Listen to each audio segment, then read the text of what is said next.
here's what we're going to do today. We're going to put together one of these stuff sacks.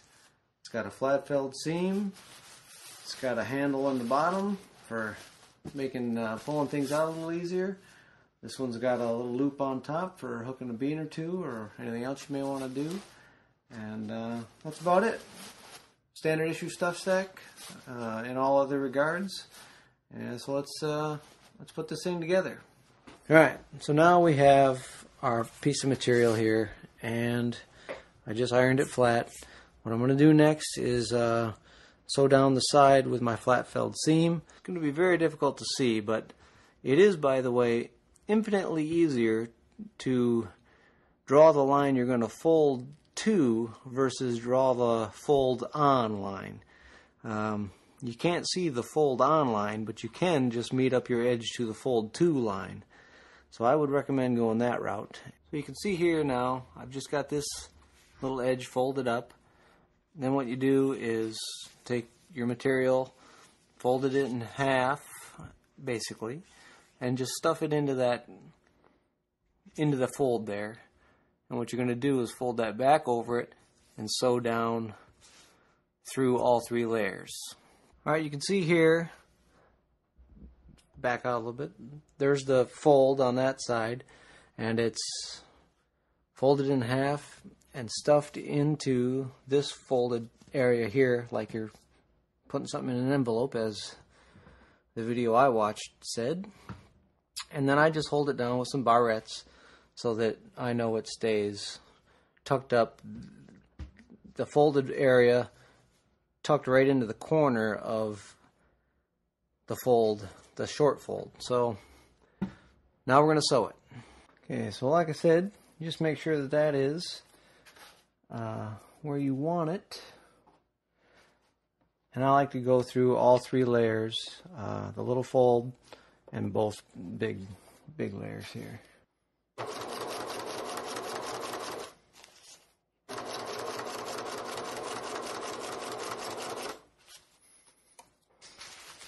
So now you can see what we have is your basic. It's at least sewn together now. And so what you do next, I don't know if you can see this actually. I'm hoping to have this in camera. You open it up and you'll just fold that. The little folded edge is right, or the raw edge is right there. So now you just fold it over that way. I like to press it first, or fold it over. I'll run an iron over it one time in a minute here. And then you'll sew down that edge of it. So there's your flat felled seam. That was pretty easy. So now what I'm going to do is switch over to the blind hem foot that came with my sewing machine. And it's handy because this little red bit here acts as a guide, and it'll just ride right down the edge of that seam and makes life a lot easier for you. So now here's where it gets tricky. What you don't want to do is run your bag through it and sew this side to that side. You're going to have to start, making sure that that bottom, the opposite side, is not in your bag. So, and like I said, you've pressed this edge over, and the raw edge is inside of there. So you just throw her down, start sewing.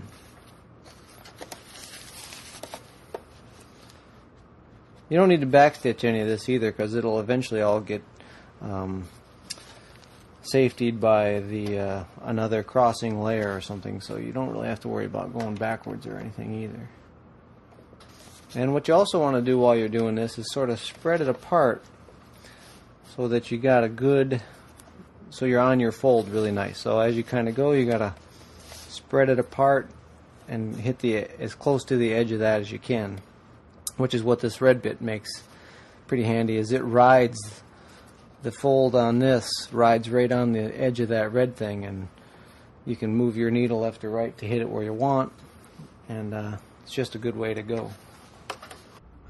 So it makes kind of a mess as you're trying to get down, this side, the whole side of the bag is on this side of the presser foot, and the opposite side of the bag that you've just sewn is on the other side. So it gets to where you're sort of working down in a little pit to not sew the thing together.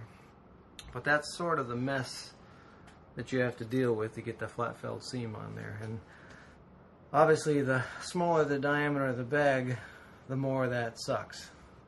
Alright, so let's see. There you have it. There's your 2 rows of stitching on the one side that makes up the flat felled seam. It's very difficult for me to get a picture of this without blocking the view with the camera itself or the light. And then on the inside, well, which will eventually be the outside, there you have it, your 1 row of stitching on and the fold. So there you have it, a nice flat felled seam with just 2 passes, and it's pretty easy going, all things considered. Alright, so the next thing you're going to want to do is grab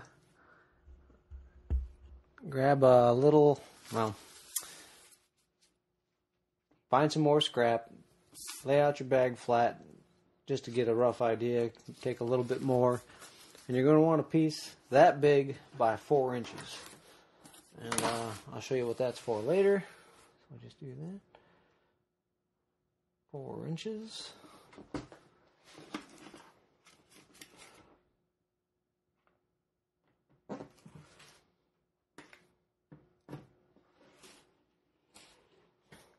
So actually what you're going to want to do with this thing is fold it at half lengthwise and just run a quick stitch down the raw edge side. It doesn't matter where, 1/4 inch in or something, just to hold it together. That's all, mission accomplished if you sew the 2 pieces together. Actually what you want is this piece to be shorter than, or to be able to fit inside the bag. You don't want it longer than, and I know I said that earlier, but I was crazy. Now you got your extra little bit there that we sewed up earlier, and what you're going to do, bag is still inside out, just pop this inside the bag, between the 2 layers there, and now you're going to sew across the bottom of your bag. Okay, so now we've just got it pulled out to where you can see the square bottom, and these barrettes are just pointing at the 1/4 points, and what we're going to do is sew across, well, probably more accurately shown here, we're going to sew across this portion that's not to the bag, and then we'll be able to cut off that triangle, and you'll have what's left is a square or rectangle. So we're going to just do that now. Sew across the 2 points. So now we have sewn across these points. You can see they're sort of freewheeling now. And what we're going to do is cut off that outer triangle and leave yourself, 1/4 inch or so, because you just want a little, you don't want to cut it right at the thread. So we're going to lop those off 1/4 inch-ish, and then we'll turn the bag inside out, or right side out, and you'll get a look at it. So if you turn this inside out now,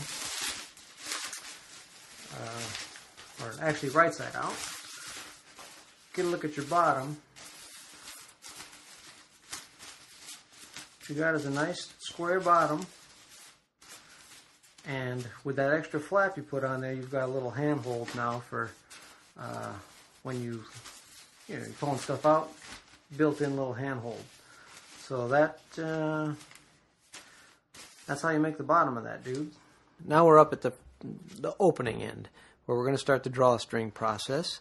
And the first thing I do is mark on the inside of the bag. It's currently right side out, normal bag configuration. I mark on the inside of the bag 1.5 centimeters in, and then I fold over to it and iron around it, so there's basically that ends up about a 1/4 inch little lip that's folded over. And then from there we're going to I think from there we go in 5 centimeters and make our line, and that will be the fold over to, that'll be the next fold over that's going to actually form the drawstring channel. you've got it folded over to the 5 centimeter, or basically that's 2 inches. It's going to give you a 1-inch drawstring channel is what you're going to get out of that. And you just iron that around so that it's completely, you got a nice fold to work with, and there's your channel.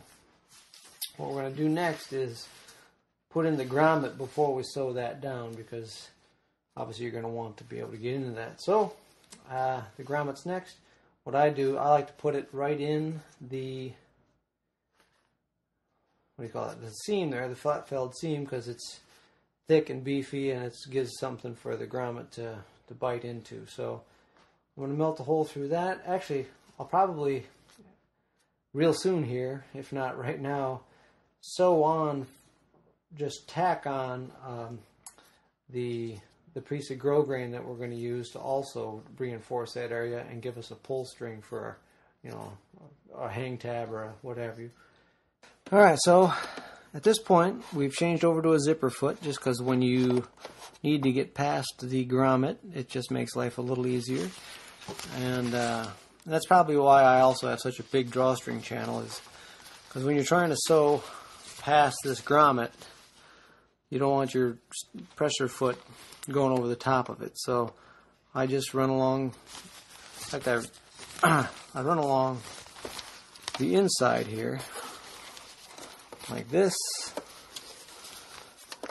and just keep it within the first 1/4 inch, because you've got that little fold under right there to make a nice folded edge, so you don't have a raw edge there.